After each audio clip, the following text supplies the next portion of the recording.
Switching gears right now to something that a lot of local sports fans have been following, labor strife in Major League Baseball. It is not resolved yet, and some teams that were supposed to be starting spring training in less than 2 weeks, that now looks unlikely. It's pretty clear that those dates will be delayed because even though the two sides have at least been back at the bargaining table this week, there are really no signs of progress. In fact, instead of offering a counterproposal yesterday, the league is now requesting a federal mediator step in to try to solve this. It's something that the players would have to agree to as well. We reached out to labor relations expert Dr. Fred Floss at Buffalo State to try to make sense of what's happening here. What the arbitrator's really there to do is to try to go back and forth between the two groups and bring new eyes to the proposal, maybe make a different proposal that might help both sides get off the dime.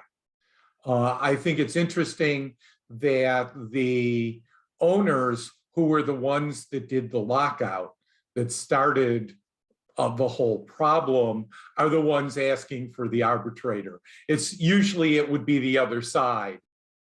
And so we just got this update. The Players Union has now turned down that mediation request. Dr. Floss says this may all be connected to the sentiment that we've seen in what's been called the Great Resignation. People unhappy with their jobs and they're quitting and moving on to something else.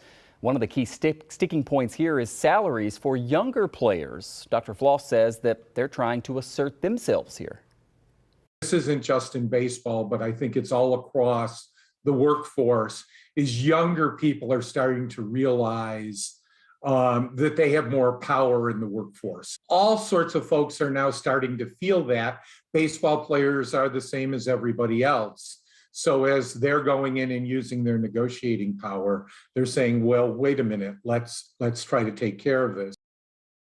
Professor Floss says that he sees now as kind of the actual start of these negotiations because there is now some urgency with opening day coming up March 31st.